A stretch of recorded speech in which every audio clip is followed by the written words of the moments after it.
कारण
अवघेची आंधळे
आपणची डोळे दृष्टी नाही, रोगा विषतुल्य लागे हे मिष्टान्न, तोंडाशी कारण चवी नाही.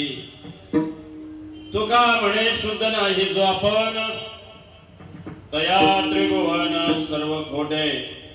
रोगा विषतुल्य लागे हे मिष्टान्न, तोंडाशी कारण चवी नाही. पांडुरंगा करू प्रथम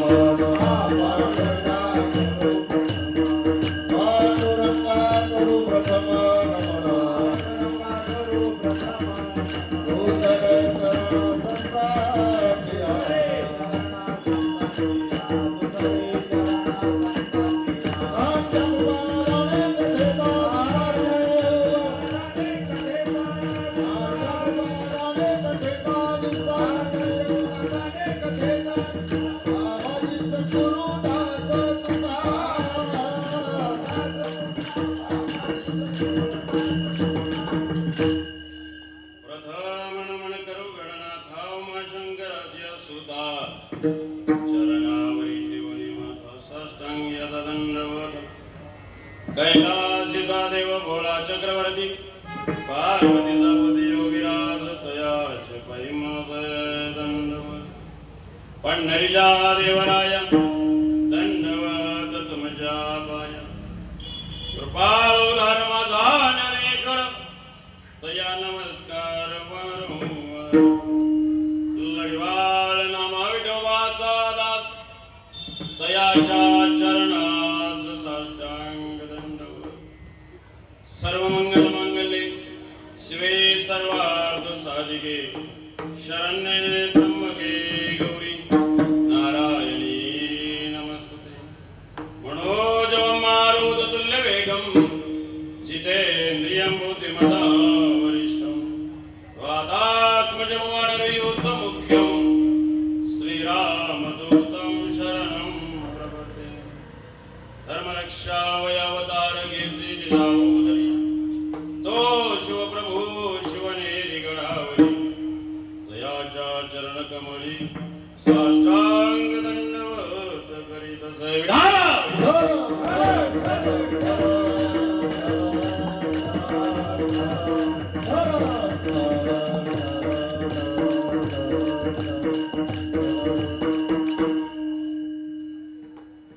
आंधळासी जन उघेचे आंधळे, आपणची डोळे दृष्टी नाही.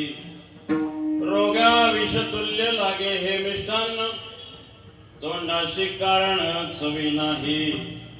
तुका म्हणे शुद्ध नाही जो आपण, तया त्रिभुवन सर्व खोटे.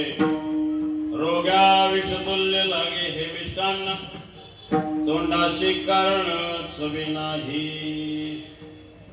प्रस्तुत प्राप्त प्रसंगी या ठिकाणी कीर्तन रूपी सेवेसाठी निवडलेला महाराष्ट्र भूषण राज्याचे शिरोमणी, हिंदवी स्वराज्याचे संस्थापक राजा शिवछत्रपतींचे गुरु विश्वंदनी जगद्गुरु तुकोबराय यांचा उपदेश प्रकरणातील 3 चरणाचा अभंग या ठिकाणी सभेसाठी निवडलेला आहे. विठाला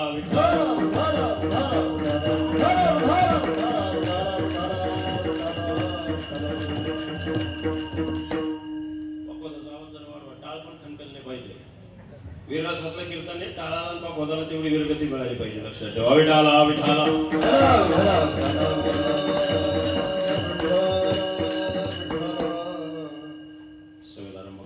छोटासा परिहार. गेल्या अनेक वर्षाची असणारी आपल्या परिसराची ही परंपरा आणि या परंपरेच्या माध्यमातून चालू वर्षी देखील हा नामयज्ञ आजचा कितवा दिवस आहे? 15. 10व्या दिवसाची आजची कीर्तन रूपी सेवा आहे. खरं वास्तविक आपल्या विभागाचं वैभव की ज्यांच्या माध्यमातून त्या गणपती मंदिराची खऱ्या अर्थाने स्थापना झाली आणि खऱ्या अर्थाने इथे एक सांप्रदायिक वातावरण निर्माण झालं. ते आदरणीय वैकुंठवासी थोरात साहेबांच्या माध्यमातून खऱ्या अर्थाने ही परंपरेला खऱ्या अर्थाने सुरुवात झाली आणि तेव्हापासून आजपर्यंत आपण साऱ्याच मंडळीनं तळमळ धनाने हा नामयज्ञ इथपर्यंत पोहोचवण्याचं काम केलं. ज्ञानोबराय सांगतात, जेत जेत संपत्ती आणि दया दोन्ही वसुती आणि असती ठाया ते जाण धनंजया. विभूती माझे ज्ञानोबराय तुम्हाला काय म्हणतात, तुम्ही माझी विभूती आहात, पण याच्यात सहभागी असणारेच विभूतीवर सहभागी नसणारे, घरी झोपा काढणारे, इकडून रस्त्याने येता जाता असणारे हे विभूती असू शकत नाही. हे माझं म्हणणे नाही, ज्ञानोबरायांचं म्हणणे आहे. विठाला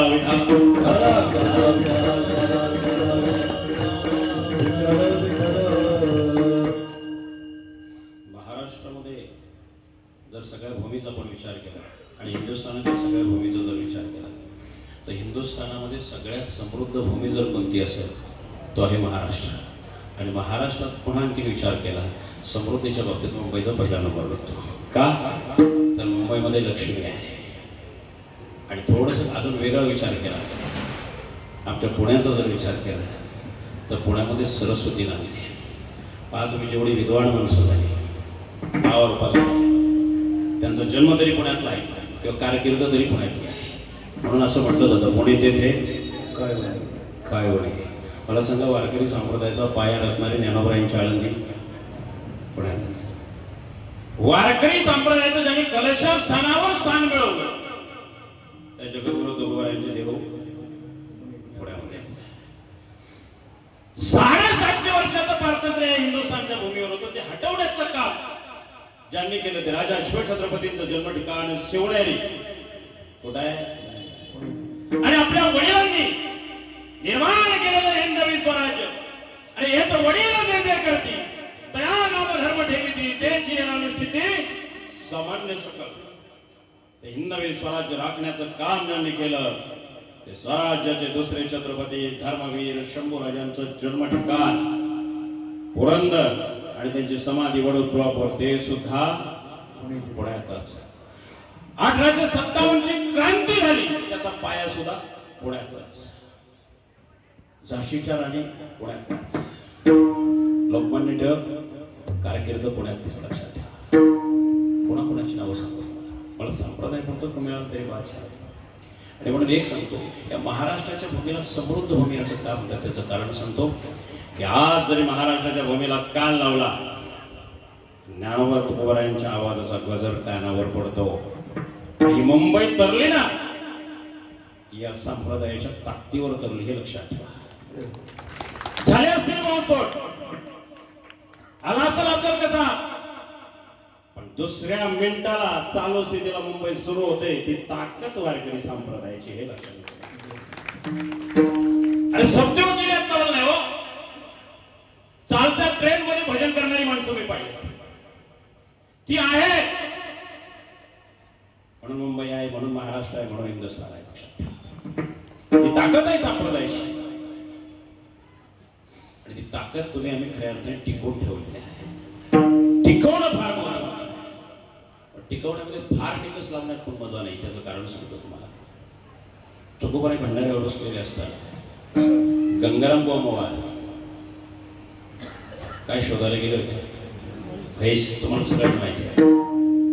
त्याच्या अगोदर 2 दिवस म्हैस शोधत होती, सापडली होती. तिसऱ्या दिवशी तुकोबारायांकडे गेले. तुकोबाराय आपल्या भजनात होते. त्यांनी हलवलं तुकोबाराय, ओळख नव्हती. महाराज म्हणले काय, 2 दिवस झाले म्हैस हरवली माझी, पुढे सापडते का, आली की लक्षात. महाराज म्हणले कशाला शोधायची, जा घरी जा, गोट्यात बांधलेले. गोट्यात आहे म्हणले की बांधलेली, म्हणले लक्षात घ्या, नीट लक्षात घ्या. गोट्यात बांधलेली, म्हैस निघून गेलेली आहे, सापडली नाही 2-3 दिवस. महाराज म्हणले बांधलेली आहे. कोणी बांधली आहे म्हणणं वेगळं आणि बांधलेली म्हणणं वेगळे, लक्षात ठेवा. त्याचा क्षणभर विश्वास नाही बसला बरं का. 2 दिवस गोट्यात म्हैस नाही हो, आणि तिसऱ्या दिवशी हा बाबा म्हणतोय गोट्यात आहे नाही, बांधलेली आहे. ठीक आहे, जाई ना बुवा, नक्की का. म्हणजे आता घरी जाऊन बघ, तुला म्हैस दिसली नाही, मी उद्या इथं भंडाऱ्यावरच, उद्या मला भेट, माझी गचंडी पकड. तुकोबाराय होते, स्पष्ट बोलणारे होते. कुणीतरी भजन बरोबर आहे विश्वास ठेवला पाहिजे.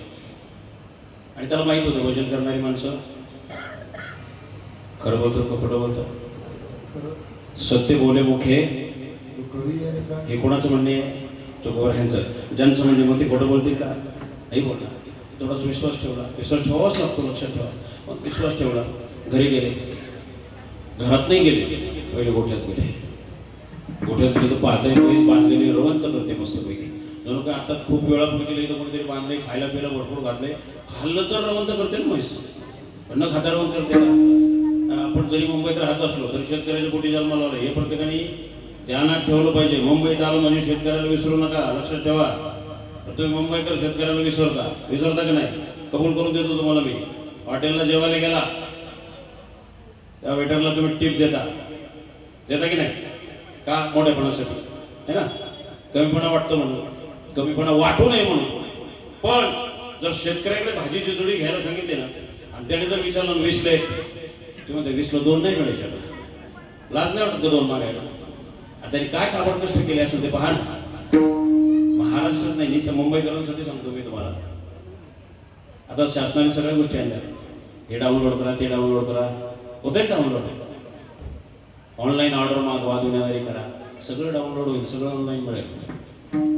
पण एक सांगून जातो तुम्हाला, भाकरी डाउनलोड होणार नाही, कधीच डाउनलोड होणार नाही. त्यासाठी घामच गळावा लागतो आणि त्यासाठी शेतकरी म्हणूनच जन्माला यावं लागतं. एक दिवस या हिंदुस्थानात, काही जगातच असा दिवस उजेडेल साहेब, मी तुम्हाला सांगतो की अन्नासाठी माणसं मरतील. कारण शेती करणारे कमी झाले, पिकणारी शेती पण कमी झाली. बरीचशी गावाच्या गाव शहरीकरणाला गेली. मला सांगा, पुणे सोडल्यानंतर आपल्या इकडचं सांगतो, इकडचं सोडून द्या. जुनी मुंबई मला माहिती आहे, मी 9-10 वर्ष मुंबईत राहिलोय. जुनी मुंबई कशी होती आणि आताची मुंबई कुठपर्यंत पोहोचली, जिथपर्यंत पोहोचली तिकडे शेती होती का नव्हती? तुमच्या रेल्वेच्या ट्रॅकला यायला सुद्धा भाज्या बिज्या पिकत होते का नव्हत्या? या सगळ्या गोष्टी पाहिलेल्या आहेत. पुण्यात पुढून जर निघालं तर भोसरीपर्यंत आलं तर पुढे सगळं माळरानच होतं. आता पुढे भेटले आपल्या राजगुरुनगरला, म्हणजे खेळला. राहिली का शेती? कमी झाली का नाही? बरं, नुसतं क्षेत्रफळ घटले असं नाही हो, काम करणारे पण घटले. आता लोक, मुंबईतली लोक असं म्हणतात, खूप लोकसंख्या वाढली हो, काम मिळालं. गावाकडे उलट आहे, काम आहे पण काम करणारा मिळाला. वस्तुस्थिती की नाही, लक्षात ठेवा. इकडे कामासाठी येतात लोक, तिकडे कामासाठी माणसं शोधावी लागतात. किती विरोधाभास. लोकसंख्या वाढवून सुद्धा माणसं मिळत नाही. माणसं जातात कुठं, माणसं करतात काय, याचा विचार करण्याची गरज आहे. विठाला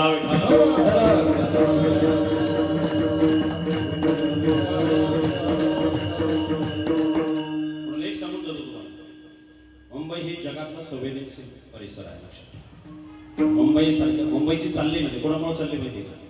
कंपन्यांमुळं, सरकारमुळं, अजून कोणामुळं? काय जे तुमचं म्हणणे असेल ते, पण मी साफ सांगतो, याच्यात कशामुळेच मुंबई चाललेली आहे. मुंबई चालली फक्त 2 गोष्टीवर. एक, सीमेवरचा जवान, आणि 2 वेळचा अन्न आम्हाला देतो तो शेतकरी. या दोघांच्या जीवावर मुंबई चाललेली, हे लक्षात ठेवलं पाहिजे. कारण हे दोघं जर बघायला ना, मुंबई काही चालणार नाही. ते सीमेवर जवान त्या ठिकाणी -डिग्रीला सुद्धा आमचं संरक्षण करतात. -डिग्री म्हणतो मी. आता थोडीशी थंडी वाढते, लगेच बोरका बिरका घालून ब्लँकेट टाकून, चादर टाकून, कानटोपी घालून.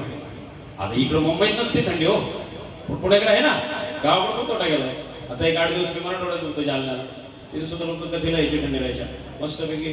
सगळं पांघरून यायचे. अरे म्हणलं मला नाही थंडी लागत. तुम्ही बाबा तुम्हाला बोलून करून होते, आम्ही बसून गारवा जाते. लक्षात आलं का तुमच्या? म्हणजे आपण तेच यूज करतो. सीमेवरचा जवान -डिग्रीला आपल्या संरक्षणासाठी उभा असतो. सोपा करतो गोबराव, गळ्यात तेल घालून त्या ठिकाणी संरक्षण करतो. लक्षात ठेवा, तो तिथं आहे म्हणून आपण इथं सुरक्षित आहे. दुसरी महत्वाची गोष्ट, सकाळी उठल्यापासून आम्हाला खायला लागतं. फक्त की मग चहा तर पितो ना, चहात साखर कोणाची आहे? भले कारखान्याने बनवले असं त्याला ऊस देणारा शेतकरी आहे. त्यानंतर न्याहारीचं जेवण असतं, नाश्त्याचं जेवण असतं, ते सुद्धा हॉटेलात खालो. पण हॉटेलात मालच नाही केला, काय का?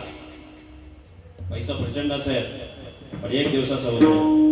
किती श्रीमंत असला, काही असला, भूक लागल्यावर अन्नच लागतं. पैसा खाऊन जगता येत नाही, सोनं नाणं खाऊन जगता येत नाही, मोती खाऊन जगता येत नाही. भूक लागल्यानंतर ह्याची प्रमुख गरज आहे ते आहे अन्न. म्हणून अन्नदाता महत्वाचा आहे, लक्षात ठेवा. आणि म्हणून मी ठामपणे सांगतो नाही, आम्ही ज्यावेळेला रात्री झोपतो ना त्यावेळेला आम्ही सीमेवरच्या जवानाचं त्या ठिकाणी स्मरण केलं पाहिजे, कारण तो तिथे आहे म्हणून आम्ही सुखाची निद्रा घेतोय. सकाळी उठल्यानंतर आम्हाला दिवसभरासाठी जे अन्न लागतंय ना, तो पुरवणारा शेतकरी आहे. सकाळी उठल्या त्याचं स्मरण केलं पाहिजे. आणि म्हणून एक सांगून जातो तुम्हाला, विशेषतः मुंबईकरांना, कोणी मागं पुढे झाला तरी चालेल, पण शेतकरी जगला पाहिजे. तो जर नाही जगला तर आमच्या जगण्याची किंमत राहणार नाही. लक्षात ठेवा, आमच्या जगण्याची किंमतच नाही. जगेलच कसं हो, त्याने दिलेल्या अन्नावर जगतोय आम्ही. अन्न नाही हा क्षणभर जरी विचार केला, सारी दुनिया संपावर जाते हो, तो नाही संपावर जात. कोरोनाचा कालखंड आम्ही सगळ्यांनी पाहिला. सगळ्या कंपन्या बंद झाला, देश बंद झाला, अनेक राष्ट्र बंद झाली. शेतकऱ्याने आपली कंपनी बंद नाही केली हो, त्याच्या कंपनीवर 24 तास ड्युटीवर होता. आणि त्याने जर कंपनी बंद झाली केली असती, कोरोनाच्या ऐवजी अन्न करून माणसं मेली असती. लक्षात ठेवा, त्यांनी कोरोनाची भीती बाळगली नाही, पण माझ्या देशातल्या, माझ्या राज्यातली माणसं सुखा समाधानी 2 टाइम खाऊन झोपली पाहिजे ही भावना त्या शेतकऱ्याची होती, म्हणून त्यांनी त्याची कंपनी बंद केली नाही. तुमच्या मॅन्युफॅक्चरिंग सगळ्या बंद झाल्या असेल, पण अन्न बनवणारी फॅक्टरी चालवणारा तो शेतकरी ऊन वारा पाऊस अतिवृष्टीत सुद्धा तो उभा होता. त्याने पिकवलं म्हणून आमच्या घशात आलं. लक्षात ठेवा, त्याची जाणीव आम्हाला असली पाहिजे. विडाला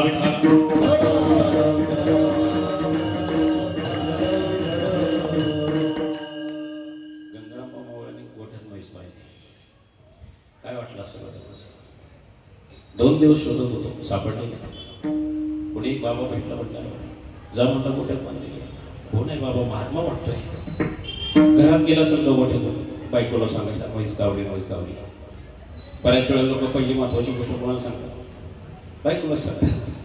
कोणाने बायकोला नाही सांगायचे. ते म्हणते बांधलेली म्हैशी आजनामध्ये बायकोला दिसेल, सांगायची काही गरज लागणार नाही. आल्या माणूस माघारी फिरला. यांना वाटलं अजूनही म्हैसच होते, काय कुठ्यात पाहायला गेल्यात म्हैस आली का नाही. पाहिले नाही म्हैस आलेली होती, पण बोलले 2 दिवस अजून आले नाही. 3रा दिवस झाला, 4था दिवस झाला, ती म्हैस जेव्हा बोंबलली ना, म्हैस बोंबलते बरं, अंबरने वेगळं बोंबलने वेगळं. लक्षात ठेवा, गाय अंबरते, म्हैस बोंबलते. म्हशीचा आवाज, गायीचा आवाज, म्हणजे जर्शीबद्दल नाही बोलत बरं का मी. जर्शीचा आवाज आणि भारतीय गोवंश गावरान गाय, देशी गाय. आता देशी हा शब्द कधी कधी अवघड जातो उच्चारायला. देशी म्हणल्यानंतर लोकांना वेगळं आठवतं देशी, म्हणून गावरान गायीमध्ये आवडतं. गावरान गाई अशी विचित्र प्रकारे आवाज नाही काढत. जर्सी आणि म्हैस जशी ओरडते ना, म्हणजे तुम्ही पहा, जर्सीचं दूध पिणारी लोक, तर मुंबईतली सगळी लोक जर्सीचं दूध पितात. जर्सीचं म्हणण्यापेक्षा खरं सांगू तुम्हाला, तुम्ही 90% केमिकलचं दूध पिता. आपल्या देशाची एकूण दुधाची जी गरज आहे त्यापैकी आपल्या देशात नैसर्गिकरित्या म्हणजे शेतकऱ्यांनी पिकवलेलं दूध हे फक्त 40% पूर्ण मार्केटमध्ये हिंदुस्थानच्या, आणि 60% बोगस दूध. म्हणजे अगदी त्याच्यामध्ये युरिया वापरला जातो, सोडा वापरला जातो. कोणता? खायचा सोडा नाही, कपडे धुवायला वापरतो तो. इतके खतरनाक पदार्थ वापरले जातात. आणि इस्रायलने शोध लावलाय, तुम्हाला सांगून ठेवतो, जर्सीच्या दुधामध्ये डायबिटीज पॉझिटिव्ह घटक सापडले. म्हणून आज समाजामध्ये डायबिटीजचं प्रमाण किती वाढले हे मी नव्हे सांगण्याची गरज नाही. कॅन्सरचं प्रमाण किती वाढलं हे मी सांगण्याची गरज नाही. प्रत्येक 100 माणसामागे 32 जणांना कॅन्सर आहे. आणि कॅन्सर बरा करण्याची ताकद कुठल्या हॉस्पिटलमध्ये नाही, कशात नाही. ती ताकद फक्त देशी गायीकडे आहे, हे लक्षात ठेवा. तिच्या सहवासात राहिलं तरी कॅन्सर बरा होतो. फक्त तिच्या शेणाचा गोमूत्राचा दरवळ तुमच्या श्वासोश्वासात गेला ना तरी कॅन्सर बरा होतो. आम्ही लाखो रुपये, करोड रुपये घालवतो. कॅन्सरचा पेशंट एकदा दवाखान्यात गेला, तो एकटा जात नाही, मागच्या पिढी घेऊन जातो. कारण तो जातोच, तो तिथून डायरेक्ट मसनवाट्यातच येतो. आणि त्याला नीट करण्यासाठी आमच्या घरातल्या डॉक्टर साहेब किती पैसे द्या, पण रामभाऊ नीट झाला पाहिजे. रामभाऊ नीट होत नाही, मागची नीट राहत नाही. कारण त्याच्या हॉस्पिटलचं बिल भरण्यासाठी मागची संपलेली असतात. लक्षात ठेवा. आणि म्हणून सगळी कुटुंब बरबाद होतात. आता कॅन्सर होतो कशाने याच्यावर मला सांगायला तेवढा वेळ नाही, कारण मला मुद्द्यावर यायचं, मला आंधळेपणा समाजातला सांगायचं आहे. कॅन्सरचं सगळ्यात महत्त्वाचं कारण सांगतो, प्रत्येकाच्या घरात आहे.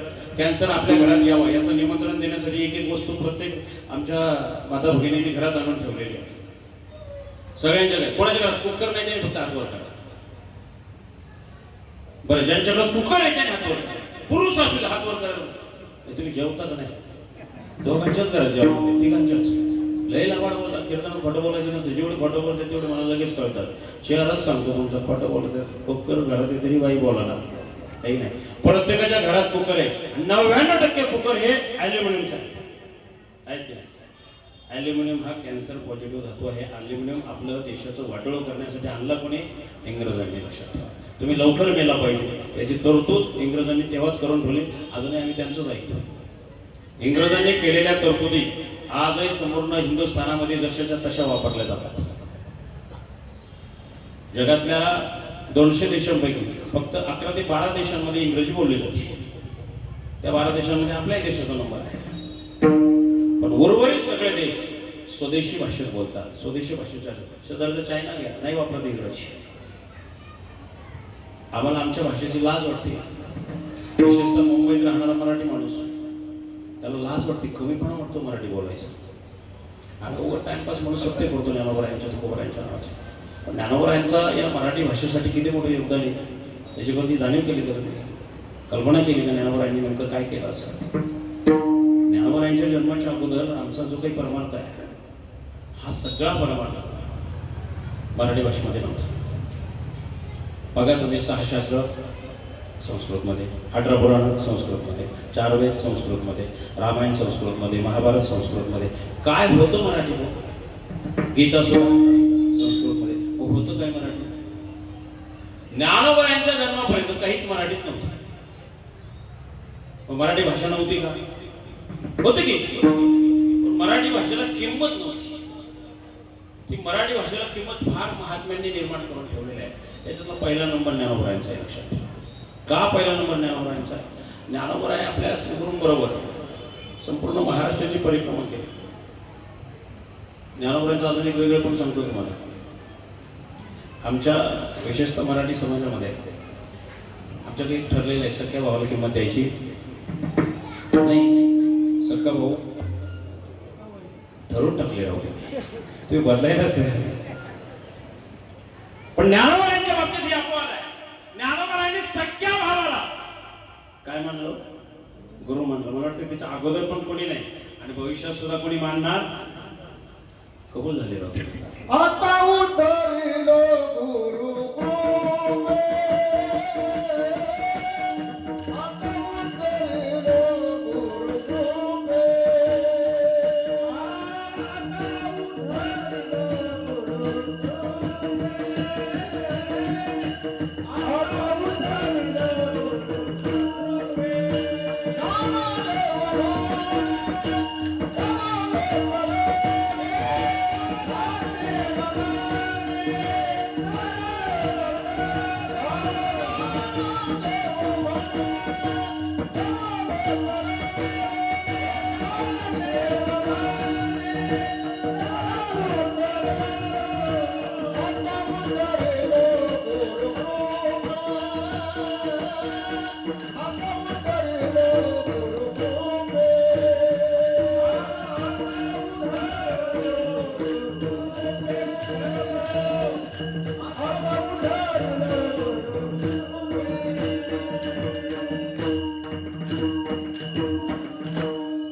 निवृत्तीनाथांच्या अनिरुद्धदादांच्या एक लक्षात आलं ज्ञाना ते संबंध महाराष्ट्र फिरून पाहिला.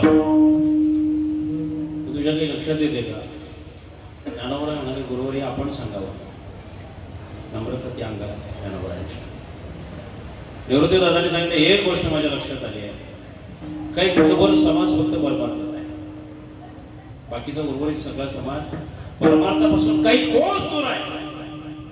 तो आला पाहिजे परमार्थ. नवे नवे परमार्थाच्या गंगेत तो धावून निघाला पाहिजे. ज्ञानोबराय म्हणाले गुरुवारी काय करावं लागेल? निवृत्तीदादांनी सांगितलं ज्ञाना तुला मराठी भाषेच्या चावीला हे संस्कृत भाषेच्या तिजोरीत अडकून पडलेलं अध्यात्माचं जे हे खुलं करण्यासाठी मराठी भाषेची चावी करावी लागेल. तेव्हा ते खुलं बघूया. आणि सद्गुरूंचे शब्द ऐकल्यानंतर ज्ञानोबरायांनी एक गर्जना केली, एक प्रतिज्ञाच केली. काय होते ते प्रतिज्ञा? माझा महाराजाची बोलत होतो पैसा जिंके ऐशी अक्षरे रसिके. कशाची उपमा दिली माहिती? अमृताची उपमा दिली. आणि माझ्या माहितीप्रमाणे अमृतापेक्षा श्रेष्ठ अजून काही तयार झालेलं नाही आणि होणार सुद्धा नाही. आता इथं जर कोणी म्हणलं ना त्या वर्षाळीला अमृताचं वाटप इंद्र आलाय करायला, मला वाटत माझ्या समोर कोणी बसवलं दाढा माणसाने म्हणतात ते थांब दिलं अमृत कोणाला नको आहे, कारण मरणाची विधी प्रत्येकाला आहे म्हणून अमृत प्रत्येकाला पाहिजे. पण या मृत्यू लोकांना एकच गोष्ट सत्य आहे आणि ते म्हणजे मृत्यू. लक्षात ठेवा. त्याच्यानंतर दुसरं अजून एक गोष्ट सत्य आहे. किंवा अजून काय सत्य आहे? अजून एक गोष्ट सत्य आहे, ती आहे कीर्ती. कीर्ती मरत नाही कधी. सगळं मरेल. प्रसिद्धी मरते, एका आठवड्यात मरते, तिला लय वेळ लागत नाही. आता बघा नगर परिषदेच्या निवडणुका चालू आमच्या मंचाला चालू आहे. आता आम्ही संध्याकाळी जाईपर्यंत बॅनर उतरलेले असतील कारण प्रचार थांबला असतो. प्रसिद्धी किती दिवस आहे? जोपर्यंत प्रचार आहे तोपर्यंत. मी फक्त मंचरचं निमित्तानं उदाहरण दिलं. अख्ख्या महाराष्ट्रात नगर परिषद चालू आहे. मग आता ते येतील ते विचारांचा आनंद नाही, पण ते जातील म्हणजे पडतील. ते परत बॅनर लावतील का? लोक त्यांना ध्यानात ठेवतील का विसरतील? खरं सांगा, विसरतील. आणि भले जिंकून आलेल्याने जरी बॅनर लावला तो काही 12 मिनिट ठेवला आणि ठेवला तर प्रशासन ठेवून देईल का? नाही ठेवू देणार. लक्षात ठेवा. म्हणजे प्रसिद्धीला एक विशिष्ट मर्यादा आहे, कीर्तीला मर्यादा नाही. कीर्ती दिवसेंदिवस उत्तमाची उरे पुढे म्हटले नाही, तो गोवरायने म्हटले. लक्षात ठेवा. तुम्हाला एक महाराष्ट्राच्या दृष्टीनं गौरवाची गोष्ट सांगतो. 2 वर्षापूर्वी संपूर्ण जगतामध्ये एक सर्वे झाला. एक दिवंगत व्यक्ती जगताच्या पाठीवर दिवंगत होऊन सुद्धा शेकडो वर्ष जाऊन सुद्धा कोणाकोणाची कीर्ती वाढली याचा सर्वे झाला. जगतात झाला बरं का, केवळ महाराष्ट्र केवळ हिंदुस्थान नाही. आणि अभिमानाने आपली छाती भरून येईल असा त्या गोष्टीचा सर्वेचा निकाल आहे. त्या सर्वेमध्ये सगळ्यात प्रथम नाव कोणाचं जर आलं तर त्या व्यक्तिमत्वाचं नाव आहे छत्रपती शिवाजी महाराज. 400 वर्षाचा कालखंड होऊन गेला हो. महाराष्ट्र विसरलं नाही यात नवल नाही, मुंबई विसरली नाही यात नवल नाही हो, जग विसरलं नाही आमच्या राजाला. हे महाराष्ट्राच्या दृष्टीनं किती कौतुकाची भाग्याची गोष्ट आहे. आणि त्याहून पुढे जाऊन सांगतो तुम्हाला, गतवर्षीची 19 फेब्रुवारीची शिवजयंती मुंबईत झाली, पुण्यात झाली, महाराष्ट्रात झाली. फार उपकार नाही केले आम्ही महाराजांना. महाराजांनी जेवढे आमच्यावर उपकार केलेत ना ते मला नाही वाटत या जन्मी आम्ही फेडू शकू म्हणून. तुकोबराय तर ठामपणे सांगतात की महाराजांचे उपकार फेडण्यासाठी आम्ही आमची गर्दन जरी त्यांच्या चरणावर अर्पण केली तरी सुद्धा ते उपकार भेटणार नाही. तुकोबराय सांगतात काय द्यावे त्याशी व्हावे उत्तर आहे, ठेवी तहा पायी जीव थोडा. त्यांच्या चरणावर आमची गर्दन अर्पण केली ना तुकोबराय होत्या तरी सुद्धा उपकार भेटणार नाही. आणि म्हणून गेल्या वर्षीची जी शिवजयंती झाली 19 फेब्रुवारीची आपल्या इथं झाली आता नाही, पण अभिमानाने सांगतो विश्वातला 116 देशांच्या राजाची जयंती साजरी झाली. हा महाराष्ट्राचा सगळ्यात मोठा लौकिक आहे. याच्यापेक्षा मोठा लौकिक आमचा होऊ शकत नाही. कोणी महाराष्ट्रातली किंवा मुंबईतली लोक पुण्याकडची लोक गेली तरी सांगायला परदेशात आमचे राजे फार चारित्र्य संपन्न होते, जरा त्यांची जयंती करतात. कोणी सांगायला गेलो मुंबईतून गेलो तर कोणी घाटकोपरमधून कोणी गेलं तर कोणी गेलं नाही. तिथं गेलो कोण? तिथं गेली महाराजांची कीर्ती आपोआप जाऊन पोहोचली. गेले दिगंबर ईश्वर विभूती, गेले दिगंबर ईश्वर विभूती, राहिला कीर्ती जगमानी, हो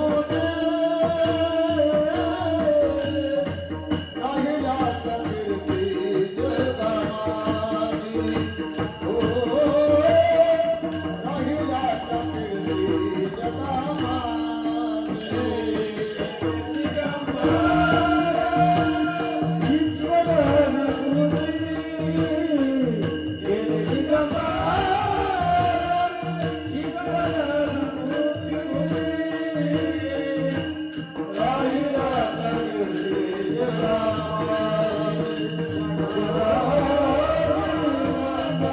कीर्ती जगमानी.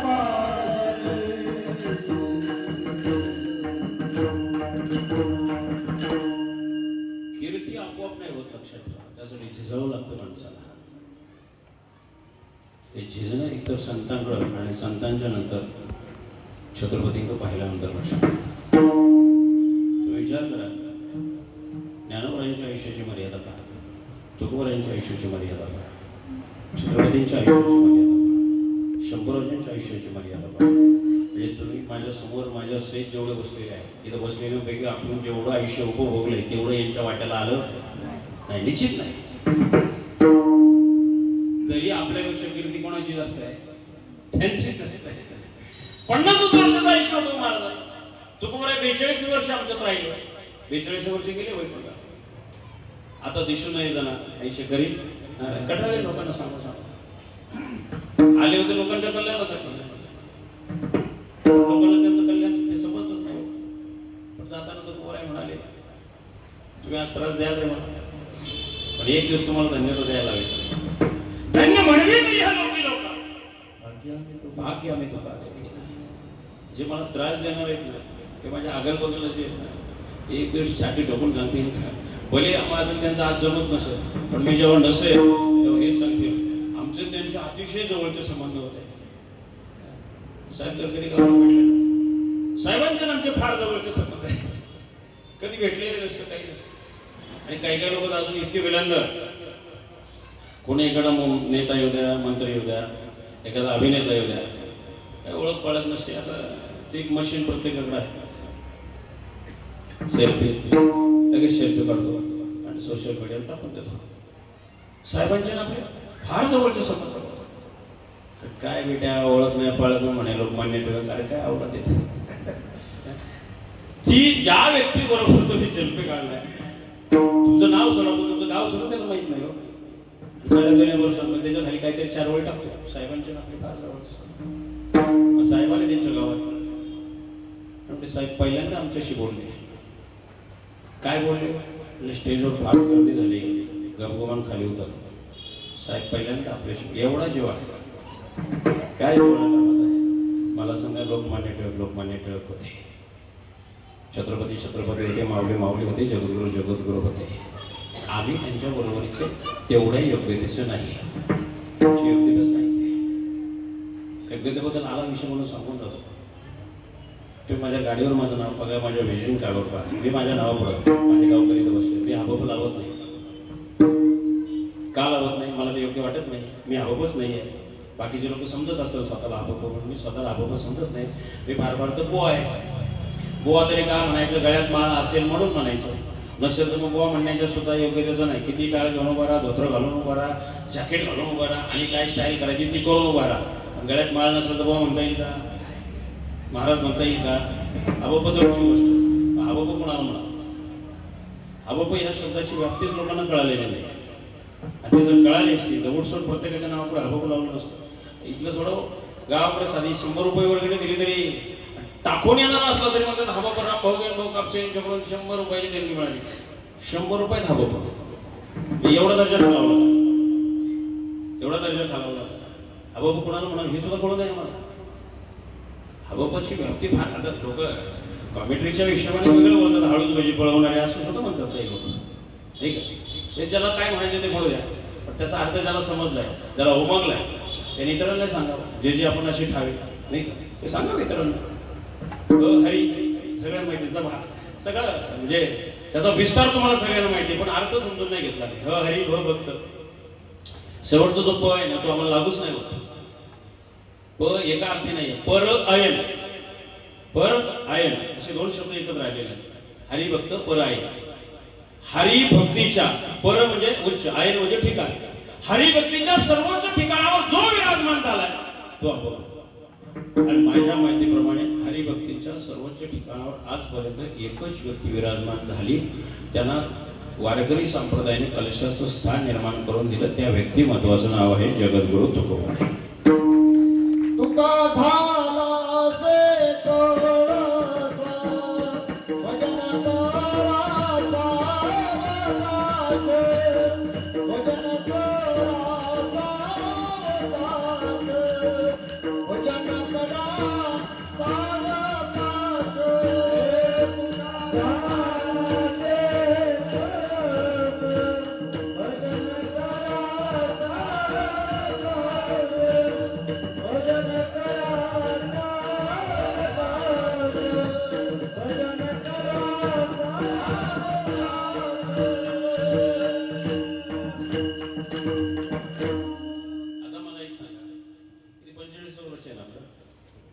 41 जे काय असेल ते 41 वर्ष गुणिले 30 30 असतात 41 वर्ष गुणिले 30 जो काय आकडा आहे आजपर्यंत माझ्या सहित आम्ही सगळे मंडळी हबा आहोत का आता बोला तुकोबरायांपेक्षा उंची आमची जास्त आहे का नाही मग त्यांच्या उंचीत की आम्ही कधी हो तेव्हा लावा आज लावण्याची गरज आणि मला वाटतं मी स्वतः कबूल करतो आम्ही काही तेवढ्या उंचीपर्यंत जाऊ शकत नाही का जाऊ शकत नाही तुकोबरायांच्या भाषेत सांगतो तुकोबरायांना मोठेपण आवडला नाही तुकोबरायांचा अखंड गाथा उचलून पालटून उलटा पालटा करून पहा तुकाराम म्हणे का तुका म्हणे का तुकाराम म्हणे आवडत नाही का त्यांना तुम्ही एखाद्याला अर्धवट नावाने हाक मारा तो दंड बाहेर सावरीतच होतो तुला माझं नाव नीट माहित नाही का टीचू धरून तुला इथून भाषा सुरू होती म्हणजे आपल्याला एकेरीत बोललेलं सुद्धा चालत नाही तुकोबराय स्वतःलाच एकेरीत बोलतात सगळे अभंग तुका म्हणे बरोबर अजून तुकोबराय पुढे जाऊन सांगतात ते म्हणजे मला मोठेपणा अजिबात आवडत नाही माझ्या मी परावरी पडो पाषाण जळ हे भूषण नाम माझे मला हे नावाचे भूषण वगैरे काय मी हमाल मी तो हमाल मी हमाल आहे म्हणजे इथं उभं राहणारे सगळे माझ्या सहित सुद्धा कोण आहेत मग कोणता हबा स्वतःला हमाल म्हणून घेईल आणि काय हिंमत आहे उद्याच्या बाबापासून सुरुवात करा तुम्ही हमाल अमुक अमुक महाराज तो नाही तुमचा उद्धार करून गेला तर आपलं नाव बाजीराव नाही बोला लक्षात आणि आपलं डायलॉग तुम्हाला माहितीच आहे चैते की चाल बाज की नजर और बाजीराव की जबान पे संदेह नहीं करते विठाला विठाला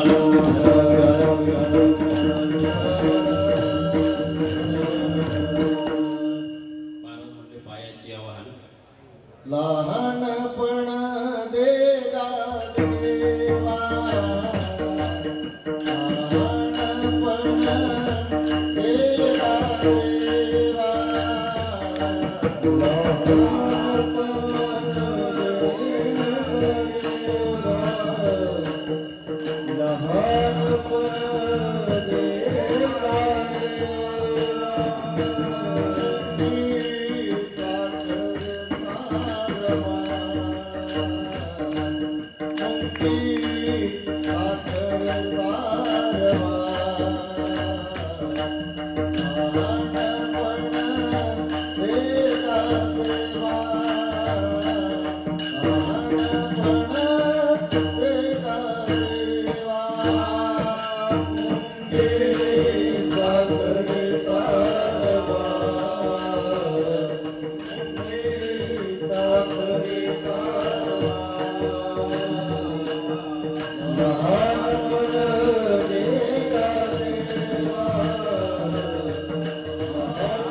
लहानपण दे मोठेपणा नको किती लहानपण दे तुकाराम व्हावे लहाना होणीला तेव्हा तुझ्या इच्छेनुसार जो कोणी लहान असेल ना त्याच्यापेक्षा मला लहान कर म्हणजे येतकिंची सुद्धा मोठेपणा तुकोबरायांना आवडला नाही पण त्याचा परिणाम एवढा उलटा झाला की तुकोबरायांची कीर्ती तुकोबरायांची गणना आज कोणाबरोबर आहे भगवंताच्या बरोबर आहे लक्षात कशी भगवंताच्या बरोबर प्रमाणाशिवाय बोलणार नाही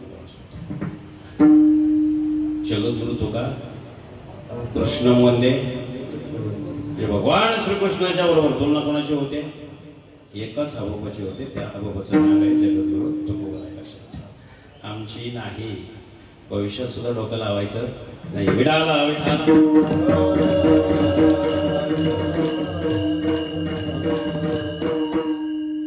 गंगाराम आल्या पाहुणे परत फिराले मी परत आलो तिथेच जात नाही मी कुठेही गेलो तरी इथंच आहे तुकोबरायांच्या जवळ गेले म्हणजे तुकोबराय सोडला आजपासून पाहिजे नकोय घरच्या अजूनही वाटच पाहत होते म्हणजे आलंच नाही अजून घरची दारातच वाट पाहतात बाहेर नाही शोधत आता म्हैस शोधत होते आता घरच्यांना कोणाला शोधायला लागणार आहे ते म्हैस शोधत होते आता घरची कोणाला शोधणार आहे आपल्याला पण घरची शोधायला आली पाहिजे पण आपण घराच्या बाहेर गेलो तर आपल्याला अवघड कार्यक्रम आहे हा एखाद्याने रामभाऊ निघू द्या फक्त करायचं बाहेर. एक पाऊल उंबरीच्या बाहेर असू द्या आणि एक पाऊल उंबरीच्या आत असू द्या आणि आतून फक्त आवाज होता पुढे निघा. मला सांगा मागचा पाऊल पुढे येईल का पुढचा मागं पडेल? खऱ्या अर्थाने बोला बरं. कीर्तनात खोटं बोलायचं नाही. 100% पुढचा पाऊल मागे येईल. काय नाही आपलं गणपतीच्या मंदिरात कीर्तनाचा तुम्ही नाही गेलं तर काय कीर्तन होणार नाही. पोरांचा अभ्यास घ्या. सकाळी लवकर जायचंय. ते डब्याला भाजी आणली नाही तेवढी मला जरा दिसू लागा नाही. सकाळचा डबा मिळायचा नाही. तुमचं मुंबईमध्ये महिलांचं लय भारी. दुपारपासून बाई म्हणते डबा करायचा डबा करायचा डबा करायचा डबा करायचा. किती खटल्याचा डबा आहे मला काही कळत नाही. मुंबईत खटलंच नाही. खटलं गावाकडे असतं. खटल्याचा स्वयंपाक करणारे बाई एकदा सुद्धा म्हणत नाही डबे करायचे डबे करायचे. आणि सगळेच जर डबे करत असेल तर मुंबईत डबेवाल्यांची गरज लागलेली असते. बरोबर बोलतो नाही? लक्षात ठेवा मुंबईत डबेवाल्यांची गरज आहे कारण डबेच वेळेवर होत नाही. लय काम इकडच्या लय काम. ज्यांना लय काम येते त्यांची न्याहारीचं जेवण दहालाच असतं. आम्हाला न्याहारी नावाची गोष्टच नाही. गेला सकाळचं पोहे होताप्पा इडली पोळी सगळं आपण नाही तर मग नाहीच कोण काही मिळालं ना तर जाता जाता एखाद्या इडलीवाल्याकडे जातो. त्यांना इडली सांबार नाही इडली सांबार. हे इडली सांबार कुठं तयार झालं माहिती तुम्हाला? कोणी सांगू शकत? हे सांबार सांबार मस्त वरपतो का नाही आपण चमच्याने कुठं तयार झालं? बरं जाऊ दे नसल कोणी तयार केलं? महाराष्ट्राचा एक महानायक आहे त्याने हे तयार केलं आहे. ज्यांच्या हातून हे तयार झालं त्या व्यक्तिमत्वाचं नाव आहे धर्मवीर संभाजी महाराज. म्हणाले इडली सांबर आणि संभाजी महाराज हे कसं काय भाऊ? एक गणितच आमच्या डोक्यात बसत नाही. सांगतो तिचे नाव आहे ना इडली सांबर त्याचा तरी तुम्ही विचार नाही केला. इडली सोडून द्या. इडली आताही आम्ही पाहुण्यांकडे खाल्ली गेली. ते सांबर नव्हतं त्यांनी ते याची खोबऱ्याची चटणी दिली. ते सांबर वेगळं असतं. ते शेवगीची शेंग असते की नाही? शेवग्याची शेंग शिवाय सांबर बनलं जात नाही कारण ती टेस्ट याला येत नाही. त्याच्यात बऱ्याचशा प्रकारे एकत्र करावे लागतात. आणि हा पहिला प्रयोग संभाजी महाराजांनी केला. ज्यांनी केला त्यांचंच नाव आहे त्याला सांभा र म्हणजे रस्सा. सांभाने केलेला रस्सा म्हणजे सांबार. लक्षात ठेवा. दक्षिण दिग्गजच्या वेळेला महाराजांनी स्वतः तिथल्या लोकांना करून दाखवलं. ते तिथं केलं तामिळच्या तिकडच्या लोकांनी म्हणजे अण्णा हे तर जेवढे सांबार देणार आहे अण्णा. पण खरा अण्णा आमचा आहे. आमच्या अण्णाने म्हणजे छत्रपती धर्मवीर संभाजी महाराजांनी किती वर्ष मुंबईत राहतात पण सांबार कोणी बनवलं? छाती डोकून सांगितलं पाहिजे आमच्या संभाजीराजांनी बनवलं म्हणून तो विविधताय आणि म्हणून आम्ही खायला येतोय. कुठल्याही सांबारवाल्याला जाऊन सांगायचं याचा निर्माता आमचा राजा आहे. स्वराज्याचे दुसरे छत्रपती धर्मवीर संभाजी महाराज. विठाला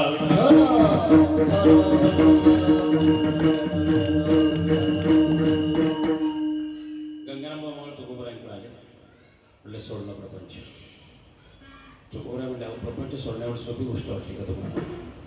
नाही म्हणले ज्याच्यासाठी आजपर्यंत झिजलो आयुष्य व्हायला घालवलं त्याची किंमत तुमच्यापाशी आल्यावर कळली. 2 दिवस बिना पाण्याच्या हिंडत होतो कशाला? म्हैस शोधायला. फक्त तुमच्या जवळ आलो म्हैस गोठ्यात गेली आणि मी जर तुमच्यासोबत कायमच राहिलो तर काय काय जागेवर जाईल. त्यापेक्षा मी तुमच्या जागेवर राहिलो पाहिजे. माझी जागा चुकली ती गंगारामबाबा मावळांना त्या ठिकाणी कळली. आता इथे एक महत्वाची गोष्ट आहे लक्ष देऊ. गंगारामबाबा मावळ गेल्यानंतर तुकोबरांनी त्यांना असं नाही विचारलं हरिपाठ पाठ आहे का तुझा? तुला टाळ वाजवता येतो का? तुझ्या अंगावर सफेद कपडे आहे का? तुझा गुरु कोण आहे? तुला माळ कोणी घातली? मग तो सांगतो अमुक अमुक बाबांनी घातली. मग त्यांच्याकडूनच का घातली? ते आमच्या गटाचे नाही आमच्या बाबा का नाही घातली? अशी परमार्थ नाही वाटत. आणि एवढ्या चौकशा झाल्यानंतर तो समोरचा काय म्हणतो महाराज हा पाटाळ तुमचा सप्ताह मी चालतो. काही पडलेलं नाही. संप्रदाय न वाढतो ना त्याची कारणं ही अशी बरीचशी आहे. ज्याला थोडंफार येताना त्याला दुसऱ्याने काही बोललेलं सहनच होत नाही तो त्याच्या टांगड्या वळायला टपलेला असतो. म्हणून तुम्ही पहा ज्या ज्या एरियातले हवप आहेत त्या एरियातली माणसं त्याला पुढे जाऊच देत नाही. ते अख्ख्या महाराष्ट्राचा मी सांगतो तुम्हाला केवळ एका भागातलं सांगत नाही. आडवेच पडतात पण मी एक त्याच्या पुढचा बो आहे. आडवे पडणारे असावेच असं मला वाटतं. पण संतांनी सांगितलं निंदकांची घरं जवळ असली पाहिजे. आणि तुम्हाला जर मोठं व्हायचं असेल ना तुम्हाला निंदक असलेच पाहिजे. असं माझं ठाम मत आहे. कारण तुमचा मित्र सुद्धा तुमचं जेवढं नाव घेणार नाही तेवढं निंदक. माझं वर्ल्ड रेकॉर्ड झालं कीर्तनाचं.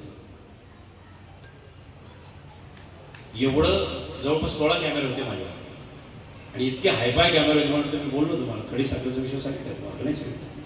माझ्या खिशात 2 खडी साखरेचे खडे ठेवले होते. कीर्तन 12.5 तासाचं करायचं होतं. त्याच्यावर करोड पडेल हे हिशोबाने थोडं मदतीला ठेवलं होतं. ते कॅमेरे एवढे तीक्ष्ण होते. सुरुवात झाली रामकृष्ण त्याने रोको ठहरो अरे जो क्या बात है महाराज जी आपके ऊपर के जेब में कुछ है. मैं काही नाही बाबा कुछ तो है मुझे कैमरे से दिखाई दिया है. ते खिशात घातला ते खडे काढले खडी साखरेचे. म्हटलं राहू दे नहीं चलेगा हे इम्तिहान है पास होना चाहिए. ठेवलं म्हटलं तुला काय काय दिसतंय. म्हणजे आपने जो पग बांधली है ना ते फेटल पग उसमें कितने राउंड है वो गिन के बताओ क्या. म्हटलं आता मग नाही कॅमेऱ्यात कोण सांगतो. म्हटलं तुझ्या कॅमेऱ्यात दिसतोय नेमकं काय काय. विचार करा अशा 16 प्रकारचे कॅमेरे माझ्यावरती होते. सकाळी 8:15ला उभं राहिलो कीर्तनाला. रात्री 11 वाजता कीर्तन सोडलं आणि महाराष्ट्रातल्या वारकरी संप्रदायामध्ये पहिल्यांदा गिनीज बुक ऑफ वर्ल्ड रेकॉर्डमध्ये या व्यक्तिमत्वाचं तुमच्या महाराष्ट्रातल्या सगळ्या वारकऱ्यांच्या आशीर्वादाने नाव नोंदवलं. बोलणं सोडावं पण 12, 13, 14 तास एका जागेवर उभं राहिलं हे सुद्धा मला शक्य होणार नाही. कीर्तन झालं 14 तास मोजलं 12 तास. तुम्ही पहा सकाळचं 8 पासून 11 वाजेपर्यंत टायमिंग मोजा 14 तासापेक्षा जास्त वेळ होतो. तुम्ही म्हणा 12.5 तासच कसे मोजले. हे जे आपण भजन करतो मध्ये महाराज प्रमाण वगैरे करतो हा वेळ सुद्धा वजा केला त्यांनी आणि ते वजा करून मी जेवढं बोललो तेवढंच वेळ झाला आणि त्याच्यामध्ये महाराज एकदा बोलून झालेलं वाक्य परत नाही आणि व पण परंतु हे जे शब्द आहेत मदतीला घ्यायचे नाही. जेव्हा असे शब्द वापरा त्या क्षणी बंद. शिवाय प्रिंट मीडिया इलेक्ट्रॉनिक मीडिया सगळं उपस्थित होते. पण जेव्हा पेपरला टीव्हीला बातम्या आल्या सगळ्यात जास्त माझी कीर्ती जर कोणी केली असेल तर ती या निंदकांनीच केली. वशिने केलं असं नामकं केलं असं ढमकं केलं असं म्हटलं कसं वाईट पण केलं म्हणतात ना. काय म्हणतात केलंय म्हणतात ना मग म्हणून ना फरक काय पडतो. मीडियाने 1 दिवस प्रसिद्धी दिली 2 दिवस दिली पण लाईफ टाईम प्रसिद्धी देणारे कोण आहेत निंदकच आहेत. मित्रमंडळीने पहिले 1 आठवडाभर सकाळी 7ला फोन सुरू व्हायचा रात्री 11:30ला मला फक्त शुभेच्छा घेण्यासाठी 4 वेळा चार्जिंग करावं लागलं. कुठून लोक फोन करत होते दिल्ली म्हणू का कलकत्ता म्हणू का चेन्नई बिल्ली कुठून कुठून फोन आले तेव्हा मला कळालं की आपल्याला इतका समाज ओळखतो. आणि त्यातले हे विशिष्ट लोकांनी फोनवर किंवा भेटून शुभेच्छा नाही दिल्या. ते नुसते लोकांना सांगत होते आणि ते आजही आहेत. आणि ते म्हणतो मी भगवंता यांना चांगलं आयुष्य दे आणि अजूनही असंच काम करत राहू. ज्यांना जेवढं निंदक जास्त तेवढी कीर्ती जास्त. लक्षात ठेवा. विठाला विठाला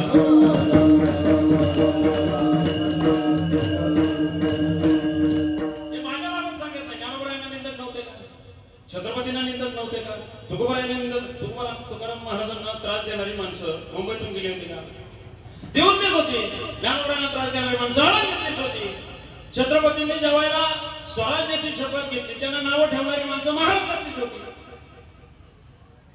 उघडी नागडी 10-12 पोरं घेऊन गेले म्हणजे 16 पातशाह डच आहे फिरंगी इंग्रज आहेत जंजराचा सिद्धी पोर्तुगीज 16 पातशाह 20-22 शूद्र 10 पोरं घेऊन म्हणे मला स्वराज्य करायचे.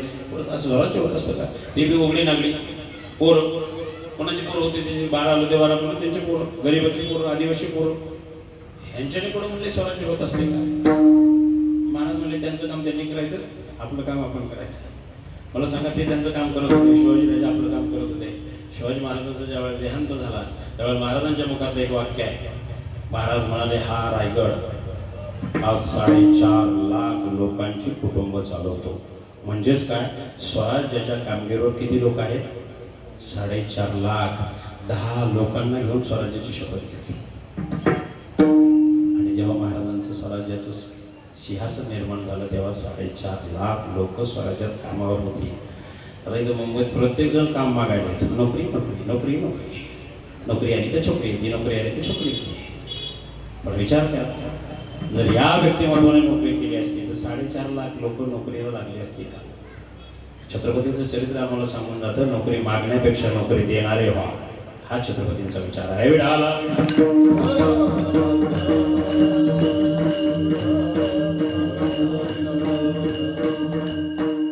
पण आम्ही आंधळे आहोत. आम्हाला ना छत्रपती समजले ना तुकोबाराय समजले. आम्हाला ज्ञानोबा समजले असते तर आम्ही मराठी बोललो असतो, मराठीतूनच बोललो असतो.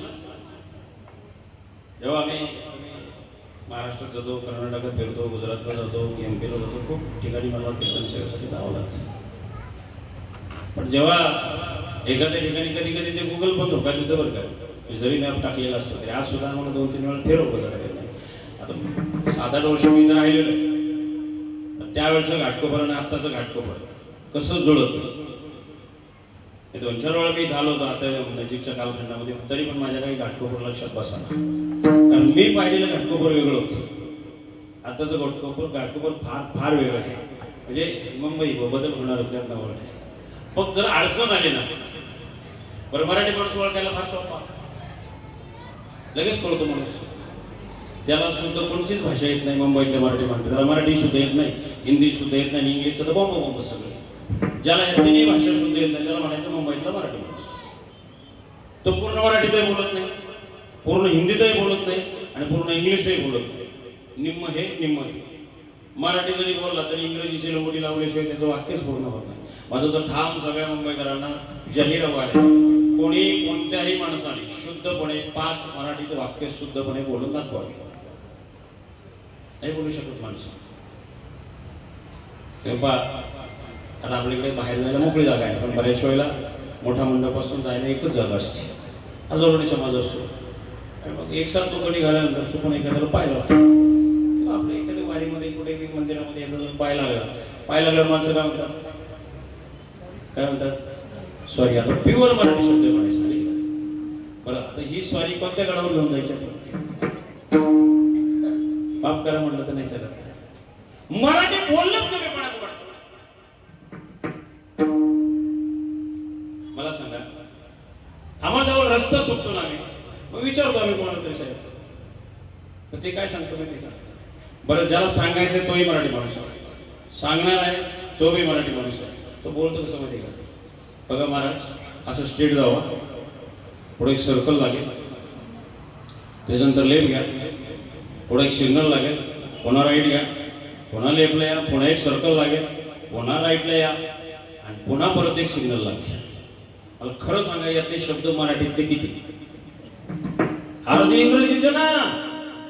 बरं जो सांगतोय त्याला मराठी येत नाही का, बरं ज्याला सांगायचे त्याला मराठी समजत नाही का.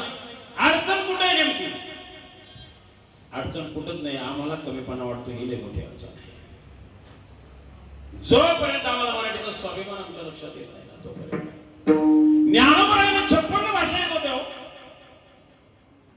पण 56 भाषा अवगत असताना सुद्धा ज्ञानोबारायांनी मराठीचा अंगीकार का केला. 56 भाषेचा केला से गौरव, अवाढव्य नाव उभारी, अवाढव्य नाव उभारी. 56 भाषेचा केला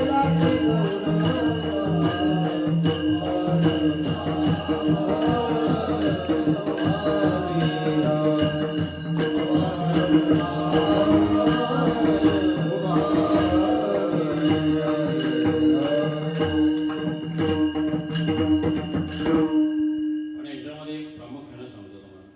ज्ञानोबारायांना ज्या 56 भाषा येत होत्या त्या 56 भाषेमध्ये इंग्रजी भाषा नाही, हे आपण लक्षात घ्या. कुठल्याही संतांनी आपल्या वाणीला इंग्रजी भाषेचा स्पर्श होऊ दिला नाही.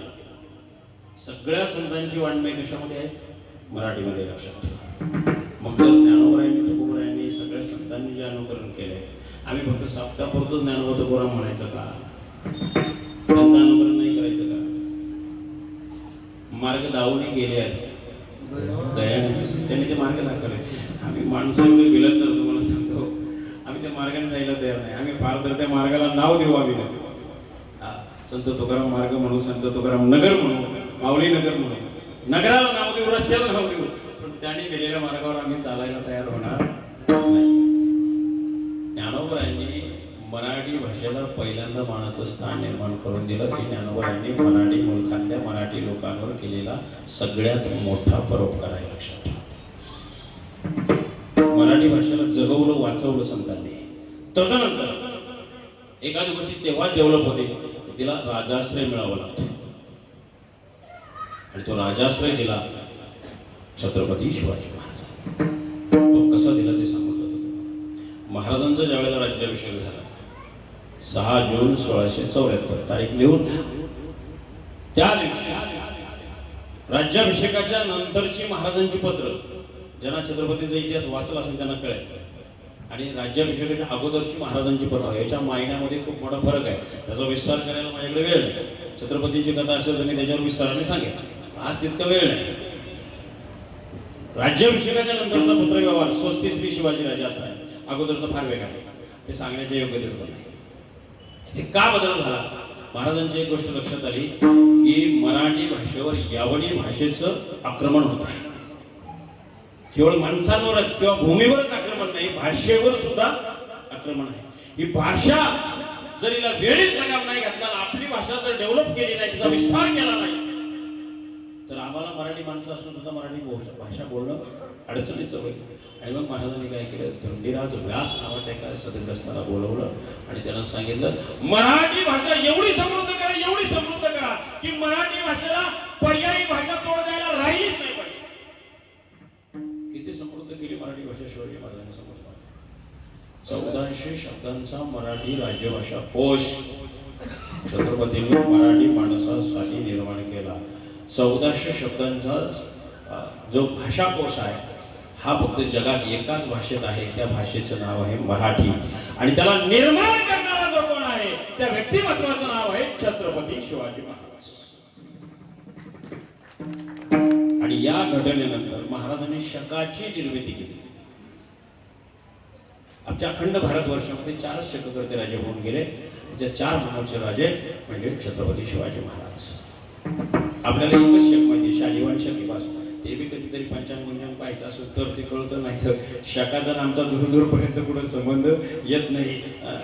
लोकांना म्हणजे बऱ्याच वेळा लोक मला तारीख फोनवर देतात, पण ते आपण म्हटलं ना कुठल्या तिथीला आहे, तिथी काय ध्यानात नाही. पण बघा तुम्हाला ती या महिन्यात 22 तारीख बसेल का, 24 बसेल का, तिथी सांगतच नाही. पण तारीख पाहायची म्हणल्यानंतर म्हणलं थांबा, मग आता कॅलेंडर उचलतो, तिथी म्हणलं मग लक्षात येतं.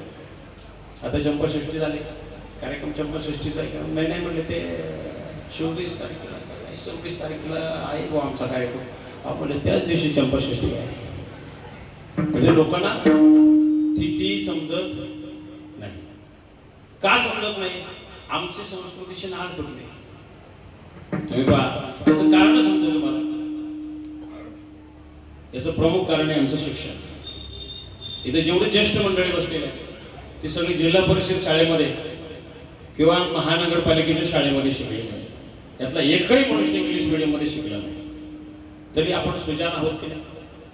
आपल्याला समाजाशी वागणं, चालणं, बोलणं कळतं की नाही? आज उठसूट कोणतंही पोरग पुढं आपलं बरोबर इंग्लिश मीडियमला आहे, इंग्लिश मीडियमला. मराठीचं काय होणार? मला सांगा, साऱ्यांनी जर इंग्लिश मीडियमला पोरं टाकली, टाकू द्या, पैसा आपल्याला काही देणं घेणं नाही त्याच्याशी. पण कॉर्पोरेशनच्या ज्या शाळा आहेत, जिल्हा परिषदेच्या ज्या शाळा आहेत, त्या एक दिवस बंद पडतील. मग गरिबाची लेकरं शिकणार कुठं? आणि जर ती नाही शिकली, ते नाही लाजाने वेगळ्या क्षेत्रामध्ये जाते, कदाचित गोंड मावळी होते, तर शिक्षणच नाही. जर ही सरकारी शिक्षण व्यवस्था जर बंद झाल्या, काय होणार सामान्यांचं? पैशावाले लाख तिकडे शिकवतील, पण गरिबाची मुलं शिकणार कुठं? पण गावाकडच्या जिल्हा परिषदेच्या शाळा जगल्या पाहिजे आणि शहरातल्या नगरपालिकेच्या शाळा सुद्धा टिकल्या पाहिजे, राहिल्या पाहिजेत. लक्षात, शिक्षणाचा दर्जा महत्वाचा नाहीये, कुठं शिकलो आणि कसं शिकलो हे महत्वाचं आहे. धीरूभाई अंबानी अख्ख्या भारत देशाला जीव घालण्याचं सामर्थ्य एकट्यामध्ये होतं. किती शिकले धीरूभाई अंबानी? ग्रॅज्युएट होते, बिलकुल गलात, फक्त 9वी पास होते धीरूभाई अंबानी.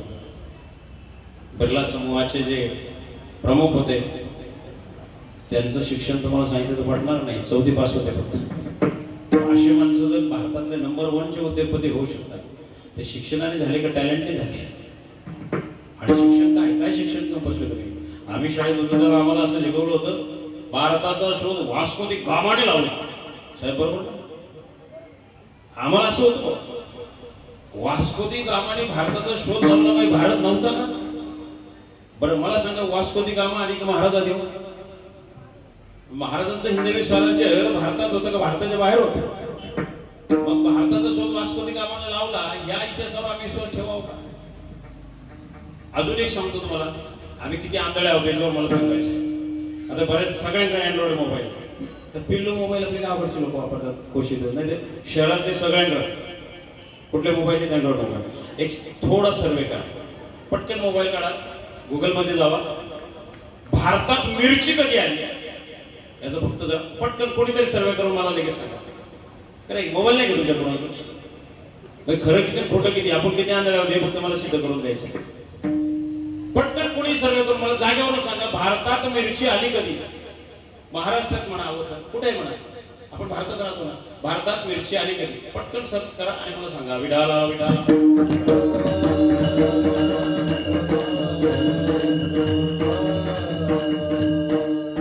सापडले कोणाला? बघा पटकन. नाही सापडत?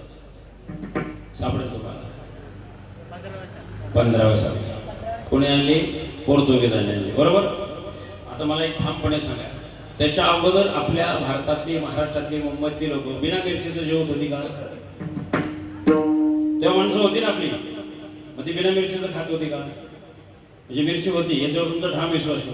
मग गुगलचं खरं का तुमचं खरं? नक्की खरं कोणाचं? पटकन बोला ना. आता सगळी माणसं त्याच्यावरच विश्वास ठेवतात. नाही सापडलं, शोधत राहतात. शोध चालू आहे, शोध चालू आहे, शोध चालू आहे, पण शोधला काय लागलेला नाही. आता मला सांगा, गुगलचं खरं, संतांचं खरं? तुमचं खरं खोटं होऊ शकतं, खरंही होऊ शकतं, खोटंही होऊ शकतं. खऱ्याचं खोटं करतात त्यालाच माणसं म्हणतात, खोट्याचं खरं करतात त्यालाच माणसं म्हणतात. पण संत सत्यच. मग गुगल जर सांगताय 15व्या शतकामध्ये पोर्तुगीजांनी मिरची भारतात आणली, पण आमच्या संतांनी 12व्या शतकामध्ये सावता महाराजांनी आणली. कशा? कांदा मुळा भाजी, कांदा मुळा भाजी, कांदा. आता मला सांगा, गुगल सांगते 15व्या शतकात, सावता महाराज कधीचे आहेत? 12व्या शतकात. अगोदर कोण आहे? अगोदर सावता महाराज. बरं, सावता महाराज तुमच्या माझ्यासारखे सामान्य व्यक्ती आहे का? सावता महाराजांना आम्ही संत म्हणतो आणि आम्हाला एक ठामपणे माहिती आहे की मला संप्रदायातल्या लोकांना संत कधीही खोटं बोलत नाही. त्यांचा अभंगच सांगतो ना, लसूण मिरची त्यांनी पिकवली होती म्हणून त्यांच्या अभंगात आली. पिकवली होती म्हणजे त्याचं बीज महाराष्ट्रात होतं का नव्हतं? म्हणजे महाराष्ट्रात पिकवणारे होते तर खाणारे सुद्धा. मग तोपर्यंत 300 वर्ष वाट पाहत बसले होते का आपले लोक? कवा मिरची येतील, कवा मिरची येतील, कवा मिरचीची भाजी करतो, मिरची ठ्यासा खातो. आता तो ठ्यासा खाऊन गेली माणसं ठ्याचा येतो. कशावर किती सुद्धा आंधळेपण आहे. गुगलवर जे असतं ते खरं असतंच असं, हे मला फक्त तुम्हाला सांगायचं. आणि गुगलमध्ये जर एवढा दम असेल तर मी जो आता कीर्तनावर तुकोबरायांचा अभंग घेतला त्या गुगलला विचारायचं, महाराजांना या अभंगात नेमकं काय म्हणायचं बाबा, तेवढं जरा सांगा. गुगलमध्ये धमक असेल तर त्यांनी सांगावं. गुगलने ज्ञानेश्वरीतल्या प्रत्येक ओळीचा अर्थ सांगावा. गुगलमध्ये दम असेल तर ते सांगण्यासाठी आम्हाला ज्ञानोबरायच पाहिजे, ते सांगण्यासाठी आम्हाला जगद्गुरु तुकोबरायच पाहिजे. ती गुगलमध्ये ताकद नाही, ती ताकद आमच्या संतांमध्ये आहे. विडाला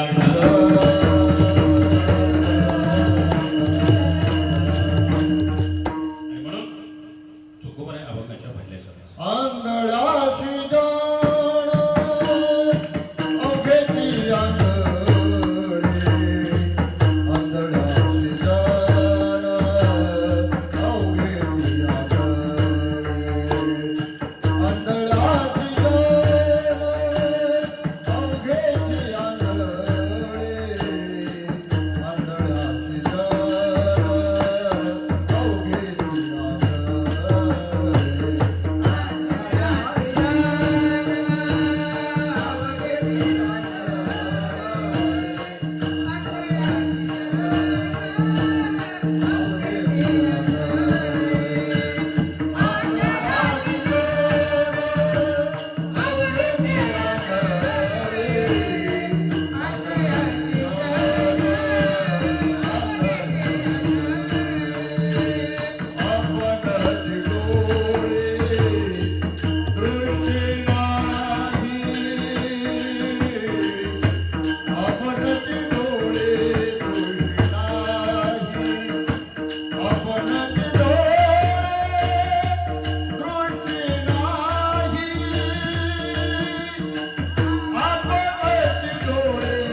लोक आहेत असं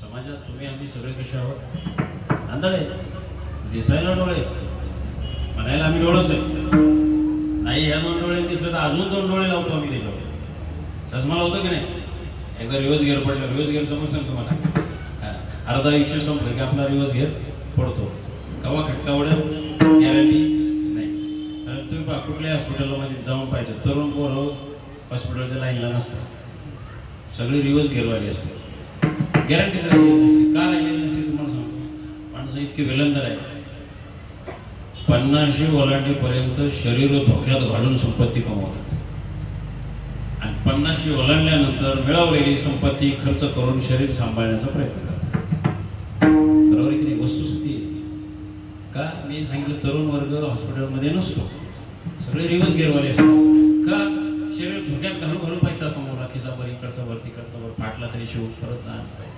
पैसा काय परत रेगमच राहतो काय मसून वाट्यात जाईपर्यंत वगैरे राहतो मला सांगा पैशावाल्याची राख आणि गरीबाचं काय होतं राखच होती ना फरक काय बरं गरीबाला मसून वाट्यात जाळी देतात श्रीमंताला बंगल्यावर जाळी देतात का 1 BHK मध्ये जाळतात नक्की जाळतात बरं असं वाटायचं देवाने जर भेट ठेवला नाही मरत तुला पैशात जाळला काचपर्यंत म्हणून पैशात जाळले काचपर्यंत पण पैसा म्हणजे सर्वस्व आहे मूर्ख आहेस तू